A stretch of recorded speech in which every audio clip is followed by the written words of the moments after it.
Good morning friend, Dastak coaching Varanasi में आपका स्वागत है। जैसा कि आप जान रहे हैं कि लगातार हम जो है साइंस के मोस्ट इम्पॉर्टेंट क्वेश्चन की सीरीज़ जो है लगातार जो है चला रहे हैं, जिसमें आपका आज चौथा वीडियो है श्वसन तंत्र पे। ठीक है, तो इसके थियरी को देखते हुए बाकी इस पे जो क्वेश्चन कैसे बनते हैं एग्ज़ाम में उसको हम देखेंगे। तो चलिए, जैसा कि आप जान रहे हैं कि श्वसन तंत्र को हम लोग अंग्रेजी में रेस्पिरेटरी सिस्टम के नाम से जानते हैं। किस नाम से? रेस्पिरेटरी। अब इसमें देखिए होता क्या है, जो इम्पॉर्टेंट फैक्ट हैं इसमें, ये सब तो आप जान रहे हैं। इसमें एक चीज़ ये है कि जो श्वसन होता है, इसके द्वारा जो ग्लूकोज होता है वो ऑक्सीजन से अभिक्रिया कर CO2 तथा H2O में क्या होता है? टूट जाता है। तो आपसे कोई पूछे कि श्वसन में क्या होता है, तो श्वसन में आप बताएंगे कि ग्लूकोज जो है वह जो है ऑक्सीजन से रिएक्ट करके, किससे? ऑक्सीजन से रिएक्ट करके क्या बनाता है? CO2 और H2O में क्या होता है? टूट जाता है, और जिससे जो है बड़ी मात्रा में क्या होती है? ऊर्जा निकलती है। और इसी ऊर्जा का यूज हम लोग जो है अपने दैनिक जीवन में कार्यों को करने में क्या करते हैं? उपयोग में लाते हैं। ठीक है, और इससे रिलेटेड क्या फैक्ट है देखिए, श्वसन के दौरान ग्लूकोज से ही ऊर्जा प्राप्त होती है, इसलिए शरीर के ऊर्जा का एकमात्र स्रोत क्या है? ग्लूकोज है। ठीक, अब देखिए, श्वसन संबंधी सारा जो काम होता है वो कोशिका के अंदर होता है, आपको पता है, और इसीलिए इसको जो है कोशिकीय श्वसन कहते हैं, सेलुलर रिस्पिरेशन कहते हैं। अगर हम इसके इक्वेशन की बात करें तो आप देखेंगे कि C6H12O6 जो कि ग्लूकोज का सूत्र है, प्लस ऑक्सीजन है, और ये रिएक्ट करके कार्बन डाइऑक्साइड और H2O ये बना रहा है, प्लस एनर्जी क्या हो रही है? रिलीज हो रही है। ठीक है, तो ये आपका क्या हो जाएगा? इसका इक्वेशन हो जाएगा। नेक्स्ट इसमें क्या है कि श्वसन के दौरान अभिक्रिया एक ऑक्सीकरण अभिक्रिया होती है। क्यों? क्योंकि इसमें ऑक्सीजन की क्या होती है? आवश्यकता होती है। हाँ, कहीं कहीं बिना ऑक्सीजन के भी जो है ये क्रिया संपन्न होती है, जैसे हमारे मांसपेशियों में हो गया, चाहे फंगी वगैरह में हो गया, इन सब चीज़ों में। तो अगर हम देखें तो जो श्वसन होता है वो श्वसन मुख्यतः दो प्रकार का होता है। अगर हम इसको डिवाइड करें तो इसका जो मेन पार्ट बनेगा वो दो बनेगा, एक अनाक्षी श्वसन और दूसरा आक्षी श्वसन। जाहिर सी बात है, अनाक्षी का मतलब जिसमें ऑक्सीजन ना हो, और आक्षी का मतलब जिसमें ऑक्सीजन हो। तो ये क्रिया आप जानते हैं कि जो रेस्पिरेशन का होता है वो पौधों में होता है, माने सजीव में होता है। पौधे भी क्या हैं? सजीव हैं, और जीवों में होता है। तो हम पौधों में देखेंगे रेस्पिरेशन सिस्टम में क्या क्या होता है। तो अगर हम सामान्यतः देखें तो पौधे जो है आक्षी श्वसन ही करते हैं, लेकिन कहीं कहीं अनाक्षी श्वसन भी होता है उसमें, जैसे फल और बीज में।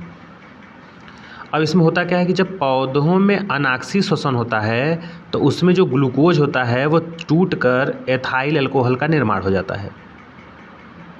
माने कहने का मतलब ये है कि सामान्यतः पौधों में तो ऑक्सी श्वसन होता है, लेकिन कहीं कहीं अनाक्षी श्वसन भी होता है। अब पूछेंगे कहाँ होता है, तो फल और बीज में। और जब ये होगा तो क्या होगा? ग्लूकोज के अणु जो है एथिल अल्कोहल का क्या करेंगे? निर्माण करेंगे, और कार्बन डाइऑक्साइड गैस क्या होगी? मुक्त होगी, साथ साथ 2 ATP जो है ऊर्जा मुक्त होगी। आप इसका समीकरण दे सकते हैं, ग्लूकोज अनाक्षी श्वसन के दौरान C2H5OH ये आपके एथिल अल्कोहल का फार्मूला है, प्लस CO2 और प्लस 2 ATP ऊर्जा। और इसमें पॉइंट करके है देखिए कि कुछ सूक्ष्म जीव जो होते हैं, उन जैसे बैक्टीरिया हो गया, फंगी हो गया, इनमें अनाक्षी श्वसन के दौरान जो है सामान्य रूप से प्रयोग किया जाता है, जिसको हम किण्वन कहते हैं। किण्वन की प्रक्रिया क्या होती है? ऑक्सीजन की अनुपस्थिति में होती है, ऑक्सीजन उपस्थित नहीं होता है। अब बात आता है अगर जीवों में देखें, ये तो पौधों की बात हो गई। अब देखिए जीवों में क्या है। पौधों में हमने देखा कि सामान्यतः ऑक्सी होता है, लेकिन फलों और बीजों में जो है अनाक्षी श्वसन देखा जाता है, जिसमें ग्लूकोज जो है टूट करके एथिल अल्कोहल में तब्दील होता है, और कार्बन डाइऑक्साइड और ATP जो है ऊर्जा जो है 2 ATP निर्मुक्त होती है। अगर हम जीवों की बात करें तो जीवों में भी सामान्यतः ऑक्सी श्वसन ही होता है, लेकिन कहीं कहीं ऑक्सीजन की कमी के कारण, जैसे मांसपेशियों में जो है ये अनाक्षी श्वसन की क्रिया देखी जाती है, जिसमें होता क्या है कि ग्लूकोज के अणु टूटकर लैक्टिक एसिड बनाते हैं। देखिए वहाँ पे तो एथाइल अल्कोहल बना रहा था, एथिल अल्कोहल, लेकिन यहाँ पे लैक्टिक एसिड बन रहा है, और एटीपी ऊर्जा क्या होगी, निर्मुक्त होगी। इसी लैक्टिक एसिड के मांसपेशियों में जमने के कारण क्या होता है, दर्द होता है। जैसे लगातार दौड़ने से, ठीक है, लंबा चलने से जो हमारे पैरों में दर्द होता है वो मांसपेशियों में लैक्टिक एसिड के जमाव के कारण होता है। आगे देखते हैं, लैक्टिक एसिड के निर्माण के कारण ही जो है मसल्स, जैसा मैंने बताया कि दर्द होता है, और अनाक्षी श्वसन के दौरान जो है ऑक्सीजन की कमी होती है, और इस क्रिया को कहते क्या है, अवायवीय श्वसन। जैसे आप देख रहे हैं समीकरण है, ग्लूकोज है, एनारोबिक जो है रेस्पिरेशन है, और इसमें आपके लैक्टिक एसिड और 2 ATP ऊर्जा मुक्त हो रही है। अगर हम ऑक्सी श्वसन की बात करें तो इसमें ऑक्सीजन की उपस्थिति में ये काम होता है, ठीक है। और ऑक्सी श्वसन में जो है ग्लूकोज का पूरी तरह से ऑक्सीडेशन हो जाता है, ऑक्सीकरण हो जाता है, और ग्लूकोज के एक अणु से 38 ATP ऊर्जा प्राप्त होती है, क्योंकि पूरी तरह से ऑक्सीजन का दहन हो जाता है इसका, ग्लूकोज का, ठीक है। अब देखिए, अगर हम ऑक्सी श्वसन पूछें तो इसमें खाली बस ये याद रखिएगा कि ऑक्सी श्वसन भी 2 प्रकार का होता है। ऑक्सी श्वसन भी, भाई श्वसन तो मैंने 2 प्रकार का पढ़ा, ऑक्सी, अनऑक्सी। अब ऑक्सी भी 2 प्रकार का होता है। कौन कौन सा है, तो पहला है आपका ग्लाइकोलिसिस और दूसरा है क्रेब साइकिल, ठीक है। अब ग्लाइकोलिसिस में आप ये तो जान गए कि 2 प्रकार का ऑक्सी भी होता है, ग्लाइकोलिसिस और क्रेब साइकिल। अब ग्लाइकोलिसिस में आपको याद क्या रखना है, याद ये रखना है कि ये जो ग्लाइकोलिसिस की प्रक्रिया होती है ऑक्सी श्वसन के अंतर्गत, ये कोशिका के साइटोप्लाज्म में होती है। कहाँ होती है, साइटोप्लाज्म में होती है। और इसमें जो है ग्लूकोज के एक अणु टूटकर पायरुविक जो है एसिड के 2 अणु का क्या करते हैं, निर्माण करते हैं। क्रेब साइकिल में क्या याद रखना है कि यह जो है माइटोकॉन्ड्रिया के अंदर मैट्रिक्स में संपन्न होती है। किस में होती है, माइटोकॉन्ड्रिया के मैट्रिक्स में। और इस ग्लाइकोलिसिस के दौरान बनने वाला जो पायरुविक एसिड है वो एंजाइम की मदद से एसिटिलीन जो है को एंजाइम ए में क्या होता है, परिवर्तित हो जाता है, और ये माइटोकॉन्ड्रिया में क्या होता है, चला जाता है। तो ये चीज़ आपको याद रखना है। अब देखिए, ऑक्सी श्वसन के दौरान ग्लूकोज के एक अणु द्वारा कुल 38 ATP प्राप्त होता है। और एक चीज़ और याद रखिए कि ATP को ऊर्जा का सिक्का घर भी क्या कहते हैं, कहा जाता है। तो ऊर्जा का सिक्का किसे कहते हैं, ATP को कहते हैं, ठीक है। नेक्स्ट हम देखेंगे इसमें थियरी कुछ चीज़ें। अब देखिए, श्वसन, अगर हम तंत्र की बात करें तो सबसे बड़ी चीज़ कि श्वसन में कौन कौन से अंग शामिल होते हैं, तो आपको पता होना चाहिए कि जैसे नाक हो गया, ठीक है, श्वास नली हो गया, फेफड़ा हो गया, ठीक है। तो ये सब सारी चीज़ें जो है श्वसन तंत्र के अंतर्गत आती हैं। अब इसमें इंपॉर्टेंट चीज़ें क्या है एग्जाम के पॉइंट ऑफ व्यू से, ठीक है। पहली चीज़ कि जो ये होता है लैरिक्स, ये विंड पाइप के सबसे ऊपर स्थित एक अंग है जिसे हम साउंड बॉक्स कहते हैं, ठीक है। और ये जो गला है इसके नीचे एक नली पाई जाती है जिसे हम ट्रैकिया कहते हैं। क्या कहते हैं, ट्रैकिया, ठीक है, ये चीज़ याद रखिएगा। और ट्रैकिया के ऊपर थायराइड ग्लैंड पाई जाती है। अगर आपसे पूछे थायराइड ग्लैंड कहाँ पाई जाती है, थायराइड के ट्रैकिया के ऊपर, जो कि काम क्या करता है, थॉरैक्सिन हार्मोन का जो है रिलीज़ का काम करता है। और इसी के रिलीज न होने से या इसकी कमी होने से ग्वाइटर, जिसे हम घेंघा रोग कहते हैं, वो हो जाता है, इसमें गला फूल जाता है, ठीक है। और आगे देखेंगे तो ट्रैकिया भी 2 भागों में क्या होता है, आगे चल के बंट जाता है। और इस शाखानुमा संरचना को हम ब्रोंकस कहते हैं। क्या कहते हैं, ब्रोंकस, ठीक है। अब देखिए, और इसमें चीज़ें क्या है, एक तो याद रखने वाली बात ये है इसमें कि थायराइड ग्लैंड कहाँ पाई जाती है, ट्रैकिया के ऊपर, ठीक है। और ये थायराइड ग्लैंड का काम क्या है, थायरॉक्सिन हार्मोन का जो है निर्माण करना, रिलीज करना। इसकी कमी से क्या हो जाएगा, घेंघा रोग हो जाएगा, जिसके इंग्लिश में हम ग्वाइटर कहते हैं। अब देखिए, और इसमें क्या एक चीज़ है कि प्रत्येक ये जो आपका ब्रोंकाइलस है के अंत में गोलाकार संरचना का निर्माण करते हैं जिसे एल्वियोली कहते हैं। ये गुब्बारे जैसी एल्वियोली संरचना होती है फेफड़े में, ठीक है, यही फूलता पचकता है। तो एल्वियोली हवा को जमा रखने का क्या करता है, काम करता है, इसलिए इसे हम एयर सैक के नाम से भी क्या करते हैं, जानते हैं। तो अगर आपसे पूछे कि एल्वियोली के अंदर किन गैसों का जो है विनिमय होता है, तो ये ऑक्सीजन हो चाहे कार्बन डाइऑक्साइड हो, इसी के अंतर्गत, एल्वियोली के अंतर्गत, ठीक है। अब देखिए और क्या है इसमें और ये है कि लंग्स बहुत सारे एल्वियोली के बने होते हैं, इसीलिए हम एल्वियोली को क्या कहते हैं, लंग का स्ट्रक्चरल एंड फंक्शनल यूनिट, संरचनात्मक और कार्यात्मक इकाई जो है एल्वियोली को हम कहते हैं। किसका? लंग्स माने फेफड़े का। तो आपसे पूछे कि एल्वियोली किसका यूनिट है, संरचनात्मक और फंक्शनल क्रियात्मक, तो कहेंगे लंग्स का। ठीक है। और इसमें देखिए क्या है कि प्लूरा और लंग्स के बीच एक द्रव भरा होता है जिसे प्लूरल जो है फ्लूइड कहते हैं, और यही जो है लंग्स को क्या करता है, सुरक्षा प्रदान करता है। और कभी कभी प्लूरा में संक्रमण हो जाने पे ये जो है क्या प्लेउरेसी नामक जो है क्या हो जाती है, बीमारी हो जाती है। ये इसमें याद रखिएगा। अब एक चीज़ और देखिए इसमें, ये इतना तो हो गया। मनुष्य के फेफड़े में कोशिकाओं की संख्या अगर आपसे पूछे तो लगभग 300 मिलियन है। कितना है? 300 मिलियन।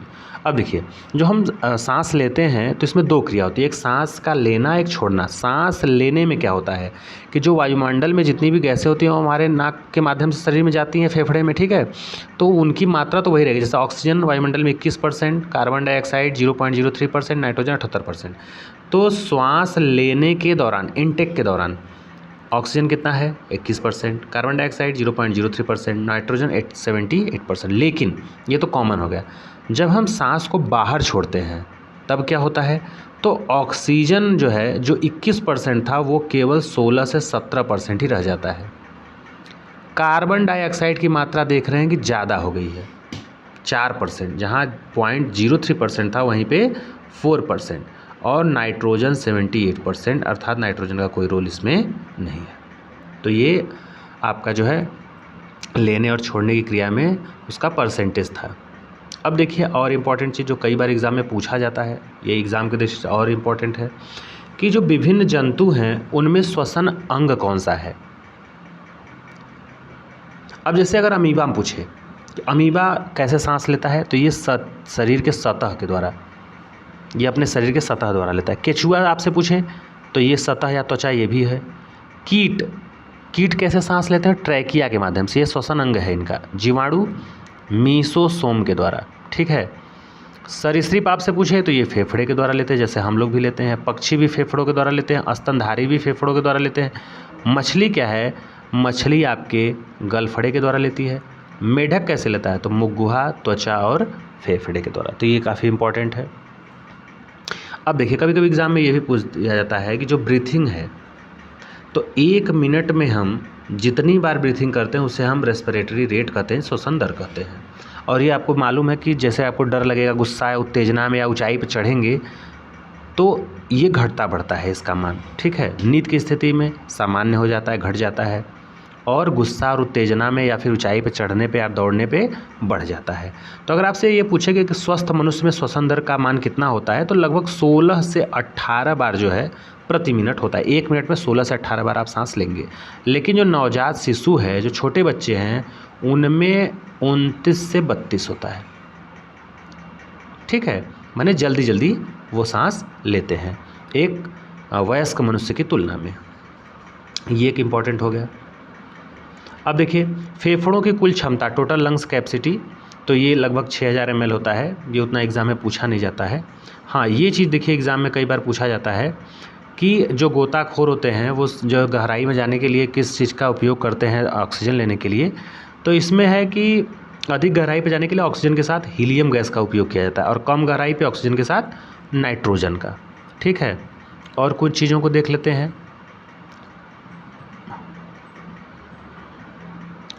अब देखिए कभी कभी बंद कमरे में लैंप या दीपक जलाकर सो जाने से मृत्यु हो जाती है, ठीक है। क्यों हो जाती है? क्योंकि इससे निकलने वाला जो कार्बन मोनोऑक्साइड है वो श्वसन के दौरान फेफड़े में चला जाता है, और हीमोग्लोबिन बहुत तेज़ी से अभिक्रिया करता है और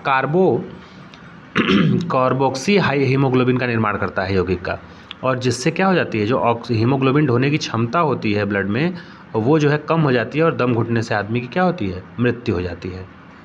इस क्रिया को को पॉइजनिंग जो है कहा जाता है। एक चीज़ और है, श्लेष्मा झिल्ली की सूजन को ब्रोंकाइटिस कहते हैं। और मानव शरीर में श्वसन वर्णक आपसे पूछे तो हीमोग्लोबिन, ऑक्सीजन का वाहक यही है। ऑक्सीजन की उपस्थिति में अवायवीय श्वसन होता है, ऊर्जा का उपयोग करते हुए पायरुविक जो है अम्ल का क्या हो जाता है, विघटन माइटोकॉन्ड्रिया में हो जाता है। तो ये चीज़ें थी जो है आपके स्वतंत्र तंत्र से रिलेटेड। अब हम इस पर कुछ सामान्य क्वेश्चन देख लेंगे। क्वेश्चन बहुत ज़्यादा नहीं है इस पर, क्योंकि थियोरी के माध्यम से हम ज़्यादातर चीज़ों को देख लिए हैं। जैसे दिया है कि ऊर्जा उत्पादन के दौरान जो है ग्लूकोज का पायरुविक में विघटन कहाँ होता है, तो ये होता है कोशिका द्रव्य में। ठीक है। वायु का वह अधिकतम मात्रा जो अधिकतम अंतःशोषण प्रभाव के बाद निष्कासित की जा सकती है वो क्या कहलाता है, तो फेफड़े का आयतन। क्या कहलाता है, फेफड़े का आयतन।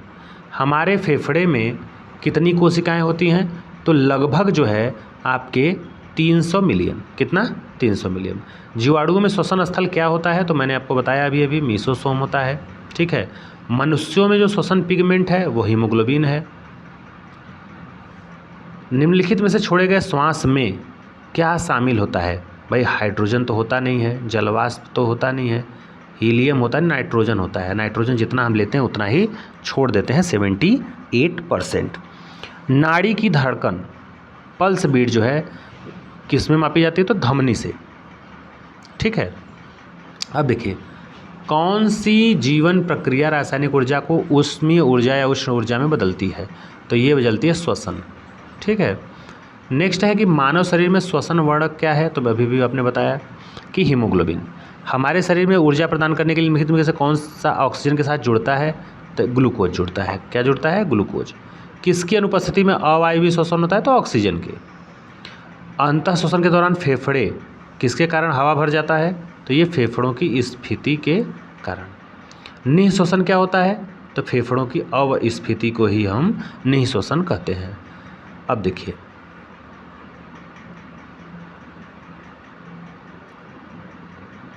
सांस लेने की प्रक्रिया में क्या शामिल होता है, तो प्रश्वसन और निःश्वसन। बंद खानों में दुर्घटना के कारण कार्बन मोनोऑक्साइड हो गया। बंद कमरे में भी लैंप या कुछ जलाने से, लकड़ी जलाने से जो है, इसीलिए इसको दम घोटू गैस भी कहते हैं। ऑक्सीजन की उपस्थिति में ग्लूकोज का कार्बन डाइऑक्साइड में एवं जल में ऊर्जा निर्मुक्त होने के साथ पूर्णतः रूपांतरण होने को क्या कहते हैं, तो वायु श्वसन कहते हैं। हमारी छोड़ी हुई सांस की हवा में कार्बन डाइऑक्साइड की मात्रा लगभग कितनी होती है, तो 4%, क्योंकि 0.03% तो हम वायुमंडल से लेते हैं, लेकिन उससे ज़्यादा रिलीज करते हैं। कोयला के खान में प्रदूषक जो है, गैस जो है वो क्या है, तो सल्फर डाइऑक्साइड। अब देखिए मनुष्य 1 मिनट में कितनी बार सांस लेता है, तो 16 से 18। अगर नवजात शिशु की बात करें तो ये लगभग 32 बार, लगभग डबल हो जाता है इस वयस्क मनुष्य से। नेक्स्ट है अनाक्षी श्वसन का अंतिम उत्पाद क्या है, तो लैक्टिक अम्ल है। ठीक है, जो कि हमारे मांसपेशियों में होता है और उसी के कारण हमें दर्द की अनुभूति होती है। ऊर्जा का उपयोग करते हुए पायरुविक विघटन कहाँ होता है, तो माइटोकॉन्ड्रिया में। ठीक है। ऑक्सीजन की अनुपस्थिति में सबस्ट्रेट के अपूर्ण विघटन को क्या कहते हैं, तो अनाक्षीय श्वसन कहते हैं। ऊर्जा के दौरान जब हमारी मांसपेशियों की कोशिकाओं में ऑक्सीजन की कमी होती है तो 6 कार्बन अणु कितने कार्बन अणु में क्या हो जाते हैं, परिवर्तित, तो ये आपके हो जाएंगे 3। श्लेष्मा झिल्ली की सूजन को क्या कहते हैं, तो ब्रोंकाइटिस कहते हैं। ठीक है, ब्रोंकाइटिस क्या है, श्लेष्मा झिल्ली की सूजन है। मानव श्वसन में क्या छोड़ा जाता है, तो भैया कार्बन डाइऑक्साइड छोड़ा जाता है, नाइट्रोजन भी छोड़ा जाता है। ठीक है, तो ये रहा है आपका जो है श्वसन तंत्र। तो मिलते हैं नेक्स्ट वीडियो में जो है रक्त परिसंचरण के चैप्टर को लेते हुए। तब तक के लिए धन्यवाद।